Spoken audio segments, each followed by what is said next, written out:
Hey everyone, how we doing today? This is James Sweeney, aka SplitSuit, and today we're going to review a hand sent in by Skrish. This is a hand from 10 No Limit, where Skrish has ace-9 suited and has a question about playing big draws facing big action. So let's check it out. Okay, so in this hand we're in the small blind with ace-9 suited, there's a raise under the gun, button calls 2, hero decides to call, and here we are. And the only HUD stats I was given was for button, who is a 19-12 with a 32% AF over 84 hands. And in this scenario, I feel a lot of players will heavily consider flatting here, but I would always suggest at least look for the squeeze. This is one where the button is rarely going to have something that's super strong, so they probably go away a pretty large chunk of the time, assuming you size your squeeze decently, probably 5x-ish. I'd probably go up to like $1.45, $1.50, something like that. And even the under the gun player, who yes is probably opening a pretty strong range of hands, if they're opening small pairs, are they going to love facing that squeeze with something like deuces or fives? If they have something like ace queen or king queen, are they going to love facing that squeeze, or are they going to melt away a large chunk of the time? A lot of times in full ring games, you can get people to fold a large chunk of the time against your 3-bets and squeezes, so heavily look for that. As played, we end up going 3-way to it. Go here, check, bet, raise, and hero needs to decide what he wants to do. So Skrish's main question in the write-up was, how aggressively should we be playing strong draws when there's big action in front of us? So what I want to do is look at Skrish's line, which was just to shove, and then mathematically proof it to say, was this good, was this bad, and what goes into looking at this situation from a mathematical perspective. So to prove this, we really just need two simple things: the fold equity calculator and any equity calculating program, and in this case we're going to use Equilab. And this is the free fold equity calculator from Red Chip Poker. Just need a couple of numbers to proof it and we're good to go from there. And I know I've said this about a million times, and I'm going to say it at least one more, is that you do this stuff off the table so that in real time you can estimate it and say, okay, this looks like a good spot to get aggressive, or this doesn't look like the greatest spot to get aggressive. So for the fold equity calculator, just need a couple numbers. So what is the pot size before we shove? So if we back up one tick, that's 3.37. Now in the fold equity calculator, no decimal points. So in the situations, since we can't write 3.37, we just write 337, right? Pretty simple. We just add a couple of, just move the decimal point over a little bit and we're good to go. In the situation, how much do we have to call? Well, $1.85 in front of us. So we'll just say 185. Excellent. How much are we shoving for total? Well, technically 970, but if we do get called, it's the full 975. So I'm just going to go for the 975. It's definitely close enough to get us in the ballpark. 975. And what is our estimated percent equity in this situation when we shove and get called? So to figure that out, we can just simply pull out Equilab and start plugging in some numbers. So in Equilab, we just plug in our hand, we plug in the board, and then we need to plug in our opponent's range. And again, this is the range of hands that we think the button would call the preflop raise with, and raise over the c-bet with, and call our shove with.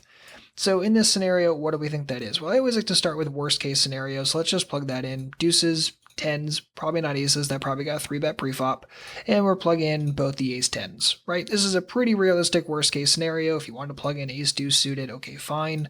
Let's just go with that, evaluate it, and go forward. And you notice in that situation, we have 35% equity. So going back to the fold equity calculator, 35, good to go. And you see that we need villain to fold at least 42% of the time when we make this shove. So what that really means is that we need enough hands in this person's range that they're going to raise the c-bet with, that they're going to melt away when we shove a large chunk of the time, ideally about half or more. And in order for that to be the case, you would need AAA, or the person on the button, in order to be essentially raising here with things like ace-jack and then folding when you shove, or raising with nonsense and folding if you shove, or that sort of thing, if we're only talking about worst case scenario. But I think there's some other things we can keep in mind here. So yes, we filled that in against worst case scenario, but what are some other hands that could possibly be in this range that would raise here and then possibly call our shove? So I think there's some mega draws that probably do that, right? There's probably queen jack of clubs, there's probably king queen of clubs, king jack of clubs, excellent. Are there any other big ones like that? Yeah, there's 45, there's 43, there's all those. Good. Let's just run with that for the time being. Just doing a suit selection, only choosing the club combos. Excellent. Evaluate it, and now all of a sudden you notice that we get a huge equity boost. Now all of a sudden we're up to 49. So now if we add that in there, Excellent. Now you notice that we're totally profitable. We actually don't need our opponent to fold at all. So it really boils down to how worst case scenario is it? And I always start with the worst case because if it's profitable in a worst case scenario or pretty darn close in a worst case scenario, in a normal case, you're probably just fine making this shove. So as to the overall question of how aggressively should we be playing strong draws when there's action in front of us, typically very aggressive. Now, if you were 200, 300, 400 big blinds deep, this probably doesn't make any sense to shove this. But if you're playing, 100 big blinds or lower, or that's, effective stack isn't super, super deep, you can definitely get away with playing draws very, very aggressively. And this is how you proof it mathematically. Fold equity calculator, any sort of equity calculating program will get you where you need to be quite quickly. And remember, built into this is the times that you decide to get it in, and of course your opponent calls, and they have something like the set, or they have something really, really strong. Now, in this scenario, it kind of sucks. We ended up shoving. The fact that they have ace-king is really, really surprising. They didn't 3-bet preflop, and then they decided to massively fast play at postflop, which is a little bizarre. And unfortunately, we ended up losing on both runouts, both the first runout and the second one, because we ran it twice.